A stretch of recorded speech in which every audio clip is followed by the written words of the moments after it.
Byron man, Byron man, Byron man. এক একজন এক এক ধরনের বাইরে হয়। আজব আজব কাহিনী। কি কও তুমি? তুমি কিন্তু পাশে বসতে পারো, নো প্রবলেম। অবশ্যই আছি, আমি বাসায় এখান থেকে করতেছি, ঠিক আছে।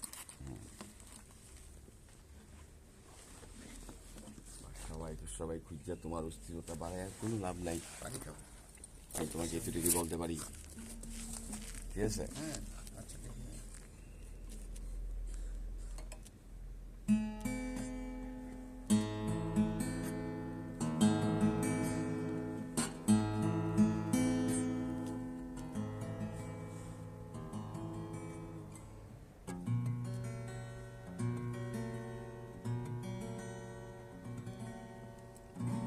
কন্টেন্ট করতে গেলে আপনার অনেক বড় বড় ঝামেলা পোহাইতে হয় ভাই। যেমন ধরেন আপনার একটা রুম চাই, তারপর সাউন্ড প্রুফ।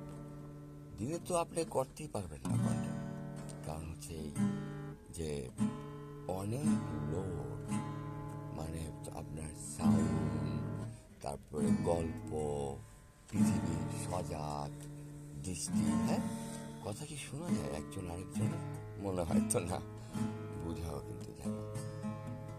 রাত, রাত হচ্ছে এমন একটা জিনিস যে নিজেকে আবিষ্কার করার মতো একটা জিনিস। রাত নিজেকে আবিষ্কার করার মতো একটা জিনিস হচ্ছে রাত।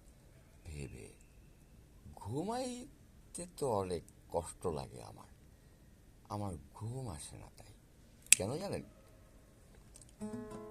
কারণ অনেক কিছুই জানার আছে আমাদের, যা আমরা এখন পর্যন্ত জানতেই পারি না। ব্যাপারটা কিন্তু এরকম। আচ্ছা, আমরা অনেক কবিতা পড়ছি, ছোটবেলায় অনেকগুলো কবিতা আবৃত্তি করছি, তাই না? ছোটবেলায় যদি কবিতা আবৃত্তি করে থাকি, তাহলে বড় হয়ে কি করবো আমরা? আমাদের তো এই ছোট্টবেলার ছোট্ট গল্পগুলা সব মনে পড়বে, তাই না? কারণ আমরা বড় হয়ে গেছি। ব্যাপারটা কি এরকম? মনে হয় আমার না। 46 আর 51 আমার মামা। যাই হোক, এক অদ্ভুত ঘটনা। যে জায়গায় মানুষের কোনো বয়স থাকে না, বয়স মানে কি জানেন? ভয়। বুঝছেন এখন ব্যাপারটা? বয়স মানে হচ্ছে ভয়। তাই বয়স বলে ভয়কে তারা কাছে টানে। তাই কি মামা, ঠিক না? আচ্ছা,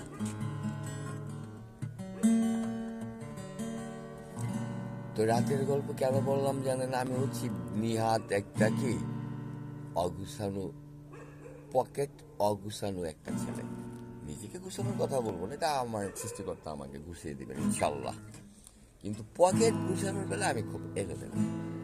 তাই কেমন কেমন জানে লাগে, কি কি জানি কিভাবে, হয়তো বা কেউ পাগল ছাগল, কেউ বা আবার নিশিরাতের নেশাখোর। আপনি তো জানেনই ইদানিং মাদকের যে প্রভাব, এই জিনিস খেলে নাকি সারা রাত জেগে থাকে মানুষ। আজব না? হ্যাঁ, আজব। তো এখন যদি আমি যে সারা রাত জেগে আছি, এখন আমার বাসায় কি বলবো? আমি বাবা খুন, এটাই স্বাভাবিক। আজব। এক সময় কি জেগে ছিল না মানুষ? ছিল, কিন্তু তারা কিন্তু কাজ করে, তাই না? তারা কিন্তু কাজ করে। সাউন্ডটা কিন্তু ইয়া করতে হবে মামা, ঠিক আছে? একটা ব্যাড সাউন্ড আসতেছে তো ওই দিক থেকে ওইটা কিন্তু বলে দিন প্লিজ, যেহেতু সাউন্ড যেন লাগবে মোবাইলের প্লিজ। এই হচ্ছে কাহিনী। তো এই যদি হয় কাহিনী, তাহলে আপনাদের কি হবে বলেন? অল্প স্বল্প, অল্প স্বল্প।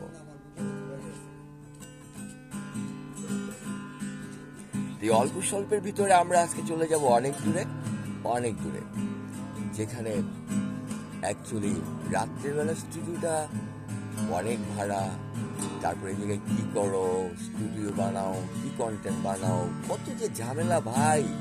আর এলাকার তো আছে অনেক ছোট ভাই, তাই। আর আমার তো এলাকার ভিতরে অনেক ছোট ভাই ভরা, রাজনীতিবিদ কুমুকে। নিজের নামটা বলতেও এখন ভয় লাগে ভাই, বুঝতে পারছেন ব্যাপারটা?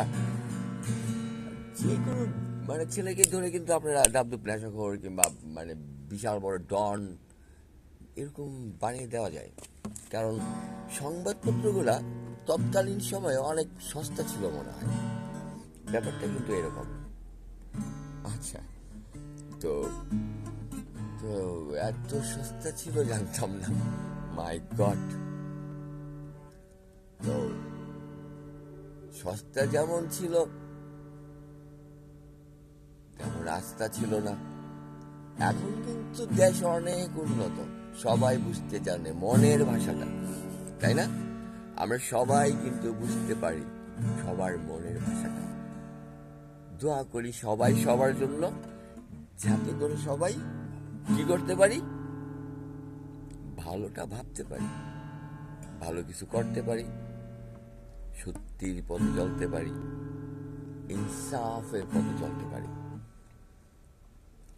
ইনসাফের পথে চলতে পারি। ইনসান আমরা, আমরা কি আমরা ইনসান না? হ্যাঁ, আমরা ইনসান, ইনসান আমরা, ইনসান আমরা। ইনসাফ অবশ্যই আমাদের মধ্যেই বিরাজমান, আমাদের মধ্যেই কিন্তু ইনসাফ থাকবে, তাই না? তাই তো আমরা সৃষ্টির সেরা, অনেক সেরা ইনসান, সৃষ্টি সেরা যে মানুষ, তাই না? ব্যাপারটা তো এরকম। কেন কেন বুঝি না, ভুল বুঝালে কি আর বুঝতে পারবে সবাই? মনে হয় তো না। বুঝাতে হবে নিজের লাভটা, লসটা, এই শব্দগুলা ইউজ না করি। ক্লিয়ার? আমার লাভ কি, লস কি, এই প্রফিট প্রফিট প্রফিট, প্রফিটে কি আমরা সব মানে শেষ? প্রফিট কি ভাই?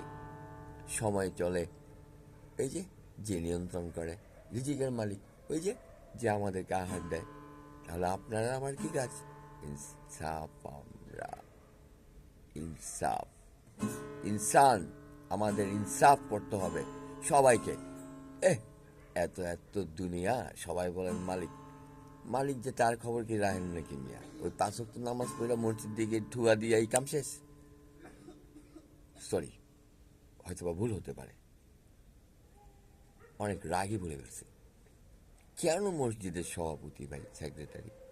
আজব তো। আল্লাহর ঘর, আল্লাহর ঘর বলেন, আল্লাহ তো পুরা বিশ্ব, আল্লাহর ঘরে দান করেন। What is this? আল্লাহর ঘরে আবার দান করতে হয় নাকি? এই মিয়া, যার দানে আমরা চলি, আপনি চলেন, আবার কোন দান করো দান করো। What is this idiot nonsense man? ভাবনাগুলো এত ছোট কেন? ছি। মসজিদ একটা পবিত্র জায়গা ভাই, ধান্দাবাজি ছাড়েন না প্লিজ ভাই। এই কারণেই ভালো লাগে না কিছু।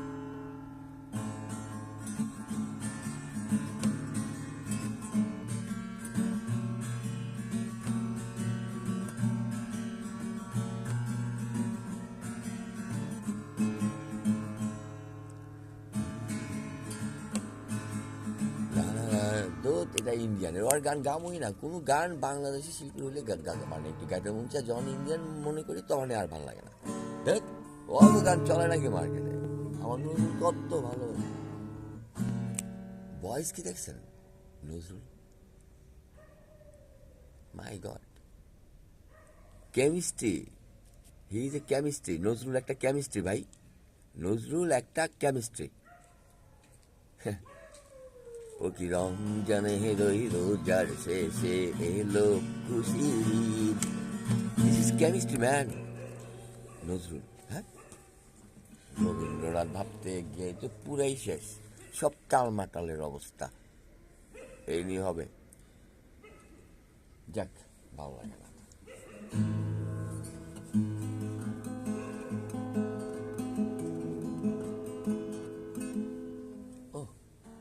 আমার একটা প্রিয় মানুষ, ধরে নেন আমার ওয়াইফ, তারে আমি একটা 2টা গান শুনেছি, একটা গান তো হিট। গানটা কি? গানটা হচ্ছে কি জানো? তুমি যদি বলো, তুমি যদি বলো পদ্মা মেঘনা একদিনে যাব বাড়ি, তুমি যদি বলো চাঁদের বুকে বাংলা আমার বাড়ি, তুমি যদি বলো রাজধানীটা করবো তিলোত্তমা, তুমি যদি বলো জনতা ব্যাংকে ভালোবাসা দিব জমা, তুমি যদি বলো পদ্মা মেঘনা একদিনে দেবো বাড়ি, তুমি যদি বলো ভালোবাসা জনতা ব্যাংকে। আর পারি না ভাই, ভালো লাগে না, কি শর্ত মর্ত ধরছে, শর্ত দিয়ে কোনো কিছু হয় নাকি? আমার তো মনে না। ও, শর্ত দেখি কিছু হয়, এগুলো পাম্পট্টি দেখ। শর্তের বাজার স্বার্থপররাই করে, তাই না? শর্তের বাজার স্বার্থপররাই কিন্তু আপনাকে দেবে, এটাই স্বাভাবিক। দেখেন না ছন্দের কত মিল। কলিকাতার দাদা, হিন্দু ভাষা। হিন্দু ভাষা কেন বললাম জানেন? কঠোর হিন্দুত্ববাদ তারা, তাই। হিন্দু বাংলা ভাষা চলে না। আমি কিন্তু পানিও বলবো, পানি বলবো, পানি রে পানি, জল না কিন্তু, ক্লিয়ার?